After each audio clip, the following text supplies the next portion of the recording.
The morning was still and quiet on the edge of a small town in Ohio. Soft light crept through thin curtains, casting gentle streaks across the pale blue carpet. A chilly breeze rattled the window panes, but inside the house, there was only stillness, the kind of silence that feels heavy. In the center of the room, lying helplessly on a pink baby blanket, was a tiny girl. Her name was Abigail Rose Thompson, barely 6 months old. Her chest rose and fell unevenly, her breathing shallow. Her arms didn't move, her legs lay limp, and her wide, dark eyes stared up at the ceiling, not crying, just existing. Next to her, curled close, was a small German Shepherd puppy with soft, floppy ears and kind brown eyes. His name was Charlie. He had been found only a week earlier, rescued from a box near a supermarket parking lot. No one expected much from him. He was still young, barely trained. But in that moment, Charlie was more than a pet. He was watching Abigail intently, almost as if he could feel something was wrong. With quiet care, he pressed his tiny body closer to hers, his head resting near her cheek, sharing warmth she desperately needed. The baby's breathing had grown faint. Anyone who walked in at that moment might not have noticed she was alive at all. But Charlie noticed. His ears perked slightly, and with a soft, low whimper, he reached out one paw and gently laid it on Abigail's chest, right over her heart. The air in the room changed. Her body responded ever so slightly. One breath, then another a little deeper than before. There were no adults in the room. No machines, no beeping monitors, no medical staff. Just a puppy who refused to leave her side. Down the hall, the television played softly with no one watching, and on the kitchen table lay a stack of unopened mail. It was clear someone had been here recently. But where were they now? Why was this baby alone? So still, so vulnerable. Her grandmother, Nancy Thompson, was supposed to be watching her. But something had pulled her away for just a few minutes. And in that space of time, everything began to unravel. Abigail had been born with a rare muscular condition. Her mother, Christine, had passed away shortly after childbirth. Her father, well, he hadn't been seen in months. That left Nancy, overwhelmed and exhausted, doing her best to keep it all together. But on that cold morning, it wasn't Nancy who kept Abigail breathing. It was Charlie, the puppy no one believed in. The one who, in the moment she needed most, did something no one could explain. And what happened next changed everything. Just a few hours earlier, Nancy Thompson had stood in the kitchen, staring at a photo of her daughter Christine that hung by the fridge. It was an old picture. Christine in her cap and gown, her eyes sparkling with hope. Nancy traced the glass with her fingertips, remembering the sound of her laugh, the way she used to dance around the living room barefoot, singing to old records. That version of Christine was gone too soon. And in her place was a silence that had taken root in every corner of the house. When Christine died giving birth to Abigail, something inside Nancy broke. She hadn't expected to be a mother again. Not at her age, not like this. But when Stephen, Christine's boyfriend, vanished without warning, leaving behind only a signature on the birth certificate and a voicemail full of regret, Nancy had no choice. She became mother and grandmother overnight. And though she loved Abigail with every piece of her heart, the exhaustion was beginning to win. The kind that runs deeper than sleep, the kind that wears down the soul.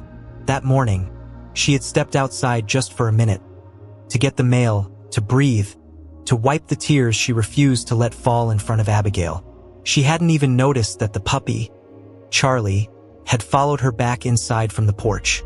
She certainly hadn't expected him to climb onto the blanket and curl up beside her granddaughter like a guardian angel in training. When she returned, what she saw stunned her. Abigail no longer gasping, but breathing softer, steadier. And Charlie, alert but calm, with his paw still resting on her tiny chest. Nancy didn't believe in miracles. Not really. Not since the funeral. But that moment forced something open inside her. She knelt down, placed a trembling hand on Abigail's forehead, and the tears she had held back finally came. Charlie looked at her, and for just a second, she felt like Christine was in the room. Not in some ghostly way, but in the warmth, in the presence, in the connection that defied explanation. Later that afternoon, Janet arrived, Christine's best friend since childhood. She brought diapers, groceries, and her usual sense of calm. "He's not just a puppy," Nancy whispered, motioning toward Charlie. He knew something was wrong. He stayed with her." Janet looked at the scene. The baby resting peacefully, the puppy still by her side. She nodded slowly. "Maybe he's exactly what you both need." And from that moment, Charlie was no longer just a stray. He was family. What none of them knew yet, however, was that this bond between puppy and child would be tested in ways that would force the past to resurface and shake everything they thought they knew about love, loss, and loyalty.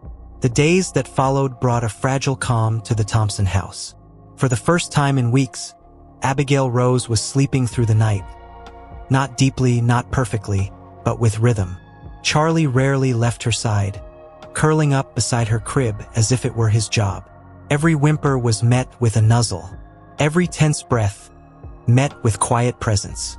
For Nancy, it felt like they had turned a corner. The routines were still exhausting. Feeding schedules, therapy appointments, late-night worry. But the terror had loosened its grip, just enough to breathe again. Then came the knock at the door. Nancy froze at the sound. It was a Saturday morning, cloudy and cold. She had just laid Abigail down for a nap, and Charlie was resting at her feet. The knock came again, slower this time, almost hesitant. She opened the door, expecting a neighbor or maybe Janet.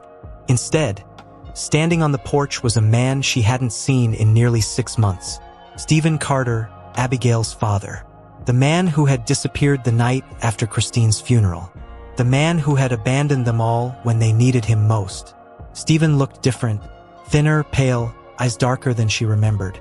He held his cap in his hands and didn't speak right away. Nancy stepped outside, closing the door behind her. The cold air cut through the moment like glass. "You've got a lot of nerve coming here," she said quietly. Stephen swallowed hard. "I didn't know how to come back, but I had to. I've been thinking about her, about Abigail." His voice cracked on the name, but Nancy didn't flinch. Her heart was too bruised for easy forgiveness. Inside, Charlie had risen. He paced near the front window, sensing something had shifted. His instincts had grown sharper, as if he could read emotion through walls. When Nancy finally let Stephen in, against her better judgment, Charlie stood between him and Abigail's crib. The message was clear. He wasn't just a pet. He was a guardian now. Stephen looked down at the pup, uncertain, before whispering, "Hey, boy, it's okay. I'm not here to hurt her."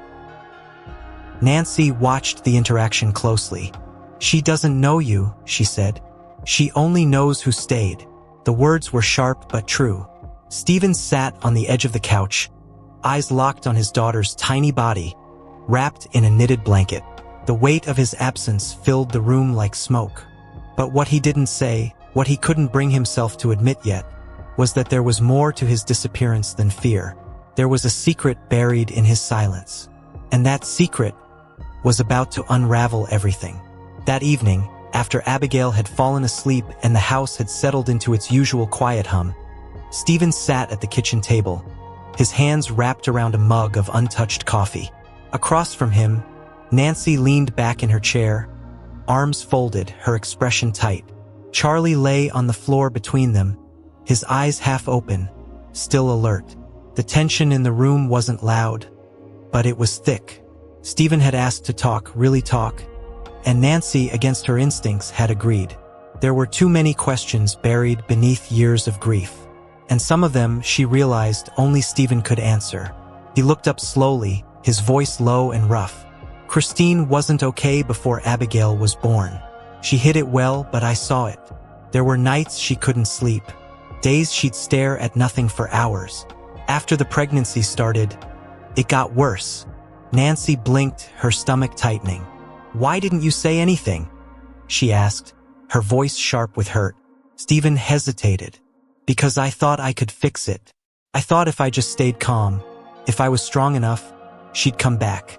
But she was slipping away long before the hospital." For a moment, Neither of them spoke. The hum of the refrigerator filled the silence, steady and indifferent. Stephen leaned forward, his fingers trembling slightly. Christine told me something a few weeks before the birth. Something I never told you. Nancy's heart pounded in her chest, already bracing for what she didn't want to hear. She said, if anything happened to her, she didn't want me to raise Abigail alone. She said I wasn't ready, that I carried too much darkness. I didn't understand it then, but now, he paused, eyes wet. Now I do. Nancy's lips parted, but no words came. Her daughter had made that choice, and she had been left out of it. She felt the sting of betrayal, not just from Stephen, but from Christine. And yet, deep inside, she also felt the weight of Christine's fear and her honesty. So you left, Nancy finally whispered. Because she didn't trust you? Stephen shook his head. No, I left because I believed her. His voice broke. I thought Abigail would be better off without me. At that moment, Charlie lifted his head. A faint cry came from the baby monitor on the table. Soft, but enough to remind them both that the center of the storm was a child who didn't ask for any of it. Nancy stood, her face unreadable. She needs more than regret, Stephen. She needs someone who stays. Stephen nodded slowly, the weight of the past crashing down around him. But deep inside, a question burned. Could he be the father Abigail needed? Or was he already too late? The next morning began with gray skies and an uneasy stillness. The rain tapped gently against the windows, casting long, blurry streaks down the glass. Inside the house, Nancy moved through her routine in silence, her thoughts clouded by everything Stephen had said the night before. In the nursery, Abigail stirred softly in her crib, while Charlie stood watch nearby, his ears perked and his body tense. It wasn't just a bad dream or fading memory anymore. Stephen was here, and for Charlie that presence still felt off. Stephen stood just outside the doorway, hesitating. His eyes locked on his daughter, wrapped in a lavender blanket, her face peaceful but pale. Can I try to hold her? He asked, voice barely above a whisper. Nancy looked up from the crib, uncertain. She's not used to strangers, she replied, carefully lifting Abigail and handing her over slowly. Stephen held his breath as the baby was placed in his arms. He felt the weight of her, so small, so fragile. Her head rested near his shoulder, and for a moment, time stopped. But Charlie didn't move. His body stiffened as he watched Stephen closely, step by step. The moment Stephen shifted his hands slightly to adjust his grip, Charlie let out a low, warning growl. It wasn't loud, but it was sharp, protective. Nancy turned instantly. Charlie, it's okay, she said, kneeling beside him. But the puppy's instincts were louder than her voice. He didn't trust the man holding Abigail, no matter what anyone said. To him, Stephen wasn't part of the pack. Not yet. Stephen froze, afraid to move. He doesn't like me, he muttered, eyes still locked with Charlie's. Nancy gently took Abigail from his arms, her heart racing. He's just trying to protect her. That's all he knows. But deep inside, Nancy felt the tension rising. Maybe Charlie sensed something she couldn't. Or maybe he was picking up on what she tried so hard to ignore. The feeling that something between Stephen and this child still didn't fit.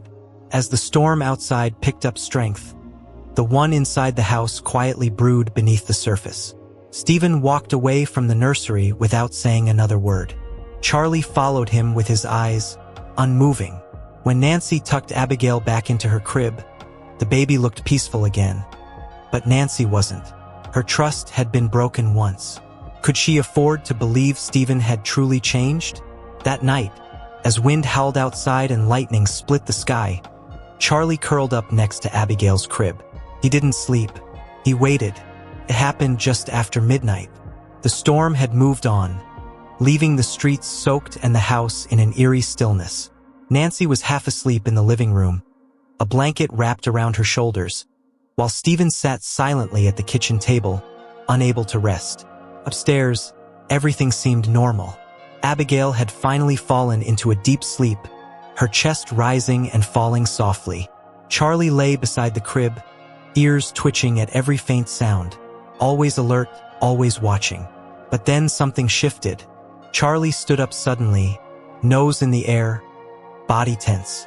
He let out a single sharp bark, not loud, but full of urgency. Nancy was on her feet in seconds, heart racing. She had learned to trust Charlie's instincts. She ran up the stairs, with Stephen just behind her, unsure of what he'd find. When they entered the nursery, they saw Abigail's tiny body trembling. Her breath had turned shallow, lips faintly blue. The sight froze Nancy's blood. "Call 911, she yelled, reaching for her granddaughter. Stephen fumbled with his phone, hands shaking, while Charlie barked again, this time louder. Nancy tried to stay calm, cradling Abigail against her chest, whispering her name, begging her to hold on. But the panic in her voice betrayed her. The room was spinning, everything happening too fast. The baby's body felt too still, too light, and all the while Charlie barked, as if calling for help in a language no one could ignore. The paramedics arrived minutes later. They moved quickly, placing Abigail on a stretcher, checking her oxygen, her pulse. "She's stable now, but it was close," one of them said as they wheeled her out. Nancy and Stephen followed in a daze, but Charlie refused to stay behind. He leapt into the back of the van without hesitation. The medic was about to push him out, but Nancy stopped him. "He stays," she said firmly. "He's the reason she's still breathing." At the hospital, under fluorescent lights and the hum of machines, Nancy sat in the waiting room clutching Charlie's leash with one hand and a photo of Christine in the other. Her mind raced with fear, regret, and guilt. She looked at Stephen, seated silently across from her. "Whatever you're hiding," she said, "you need to say it, now, before it's too late." Stephen looked up, eyes hollow. "I didn't just leave because I was scared. I left because I found something out about Christine, about Abigail." Nancy's breath caught in her throat. What secret could be so terrible that it made a father run? Stephen sat forward in his chair, elbows on his knees, fingers locked together like he was trying to hold himself together physically. The pale hospital lights made him look older, defeated. Nancy, still holding Charlie's leash, leaned in, her voice tight and trembling. "What are you talking about? What did you find out?" For a moment, Stephen just stared at the floor, as if speaking it out loud would make it all too real. Finally, he whispered, "Christine was keeping something from everyone, including you." Nancy's face hardened. "My daughter didn't lie to me." But even as she said it, doubt crept into her voice. Christine had changed so much in her final months. There were moods Nancy hadn't recognized, fears she hadn't been able to reach. "Christine was sick," Stephen continued, "not just emotionally. She found out during the pregnancy a rare genetic disorder, one that she passed on to Abigail." He swallowed hard. She didn't want anyone to know. She thought it would make people look at Abigail differently. Nancy's world tilted. Why wouldn't she tell me? Why would she hide something like that? Her voice cracked. She had stood by her daughter through everything. The pregnancy, the heartbreak, even her death. But now she realized she hadn't truly known the depth of Christine's pain. "She said she didn't want pity," Stephen said softly. "She didn't want you blaming yourself, or blaming her, so she kept it all inside. And after Abigail was born, when she saw the symptoms, she broke." Charlie, sensing the shift in emotion, pressed himself against Nancy's leg. She reached down, running her hand over his head, trying to steady herself. "So you left because you couldn't face it," she said. Stephen nodded. "I thought I could handle it, but when she died and Abigail was diagnosed, I panicked. I thought if I stayed, I'd just make it worse, that I'd fail her, that I wasn't enough." The truth hung heavy in the air. Nancy felt the weight of it settle into her bones.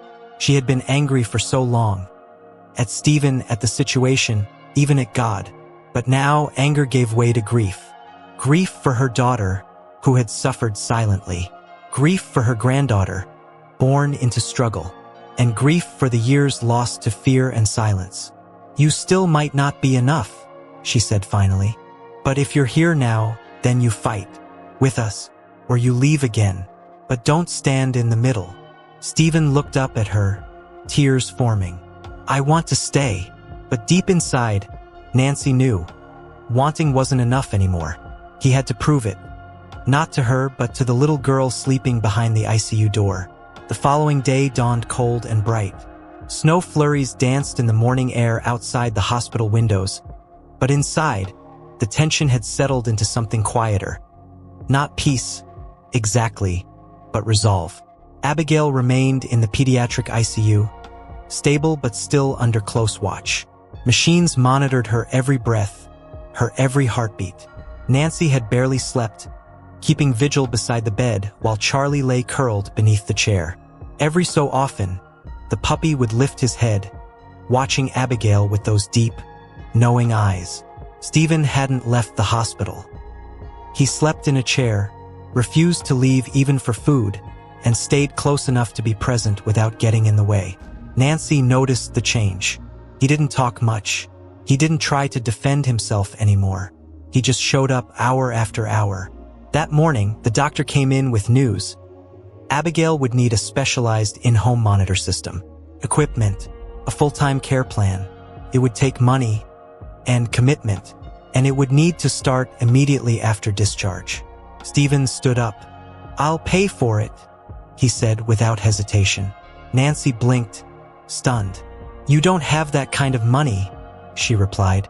"I'll sell the truck," he said. "I'll pick up night shifts. I'll do whatever it takes. I'm not leaving again. Not this time." His voice didn't shake. There was no pride in it, only purpose. And for the first time, Nancy didn't see the man who had run. She saw the father who was finally ready to fight. Later that afternoon, the nurse offered to let Stephen hold Abigail again, under supervision. Nancy hesitated but nodded. She watched closely as Stephen gently cradled the baby in his arms. Abigail's breathing remained steady. Her small hand curled instinctively around his finger. Charlie, lying nearby, stood up and walked to Stephen's side. He didn't growl this time. Instead, he sat calm, observant. It was the first moment of trust between them, and Nancy saw it. Maybe Charlie had finally sensed something different in Stephen. Commitment. As Stephen rocked Abigail slowly, his voice cracked with emotion. "Hey, sweetheart, I know I missed too much already, but if you'll let me, I'll spend the rest of my life making it up to you." Nancy turned away, wiping her eyes. She didn't want him to see her cry. Not yet. But deep down, something was shifting. Not everything was healed. Not everything was forgiven. But maybe, just maybe, something was beginning. And in that quiet hospital room, with machines beeping softly and snow falling outside, a broken family took its first step toward healing. 3 weeks later, the Thompson house didn't look the same. Not on the surface and not in spirit. The hospital bed now sat in the living room, nestled beneath the window where the sunlight poured in every morning. A medical monitor hummed quietly nearby, its screen glowing softly with Abigail's vitals. Stephen had built a ramp at the front door with his own hands. He'd sold his truck like he promised, picked up double shifts at the hardware store, and started night delivery routes on the weekends. There was no time for excuses anymore, only action. Nancy, though still cautious, had begun to let her guard down. She saw the difference not just in Stephen's words, but in his routine. He handled the night feedings, studied Abigail's medical charts, even attended support group meetings at the local center for parents of disabled children. It wasn't easy.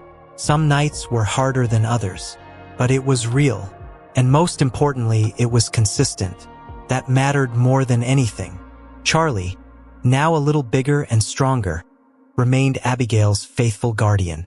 Every morning, he greeted her with a soft nuzzle, and every night, he lay beside her crib without fail. The puppy had become more than just a symbol of survival. He was a part of the family now, a silent protector who had been there in the darkest hour. One afternoon, when Abigail let out a small, cooing laugh for the first time in weeks, it was Charlie she looked at. and it was Charlie who wagged his tail, as if understanding that joy had returned. One afternoon, Janet stopped by with groceries and a warm smile. She looked around the room, at the cozy setup, at Stephen hunched over a bottle, warming milk, and said quietly to Nancy, "This place feels different." Nancy nodded. "It is." She didn't offer long explanations. The change was visible. The grief hadn't disappeared. Christine's absence still echoed in quiet corners, but the heaviness had shifted. Now it was softened by purpose. That night, after putting Abigail to sleep, Nancy sat on the porch with Stephen. The stars were out, and the air was crisp. "I didn't think you'd last a week," she said plainly. Stephen didn't argue. "I didn't either." They both laughed quietly, not out of humor, but relief. It wasn't about being perfect. It was about showing up. And now, finally, they both were. Inside, Charlie curled up near Abigail's crib as usual. But tonight, he let out a deep sigh, a peaceful one. For the first time, the house felt like home again. But just as they began to settle into this fragile new rhythm, one phone call would remind them that the past never disappears so easily. The call came just after sunrise. Nancy was in the kitchen preparing oatmeal for Abigail, while Stephen changed her diaper in the nursery. Charlie, now noticeably grown, stood alert at the foot of the crib, tail still, ears up. When the phone rang, Nancy answered casually, expecting maybe Janet or the medical supply company. But the voice on the other end stopped her cold. It was from the county office. The message was short, clinical. Christine's medical file had been flagged during a state audit. There was more to her diagnosis and to Abigail's condition. Nancy's hands shook as she hung up. She told Stephen everything. The file had indicated that Christine had participated in a rare drug trial during her second trimester, something she never disclosed. The drug had been experimental, unapproved for use during pregnancy. Christine, desperate and overwhelmed, had never told anyone. The hospital had buried the details to avoid legal risk. Abigail's condition may have been preventable. Stephen sat in silence. The weight of it pressed hard on his chest. Not just the truth, but the fact that Christine had carried it alone, afraid of judgment, of rejection. Nancy's heart broke all over again. "She thought she was protecting us," she whispered. "But she was protecting us from the wrong thing. What she needed was help." There was no anger left, just a deep, aching sorrow for a woman who had loved too fiercely and suffered too quietly. They sat together for a long time, holding that truth between them. Not as blame, but as understanding. What mattered now was Abigail. She deserved a future not built on secrets, but on strength. That afternoon, they met with a lawyer. Together, they began the process of filing a claim, not for money, but to hold someone accountable. Not for revenge, but to ensure no other mother was left with such an impossible burden. Weeks later, the house had changed again. A new therapy swing hung from the doorway. The medical monitor had been upgraded. And Stephen, now legally acknowledged as Abigail's sole guardian along with Nancy, stood in the backyard building a raised garden bed. "She'll learn how to plant strawberries here one day," he said with a quiet smile. Charlie lay in the grass nearby, watching the clouds. That night, Nancy sat beside Abigail's crib, watching her sleep. The baby's breath was steady, her body still but warm, safe. Charlie rested beside her as always, and for the first time in what felt like forever, Nancy allowed herself to exhale fully. Not in exhaustion, but in peace. They had come full circle through fear, through failure, through forgiveness. And what began with a puppy and a fragile breath had become a family.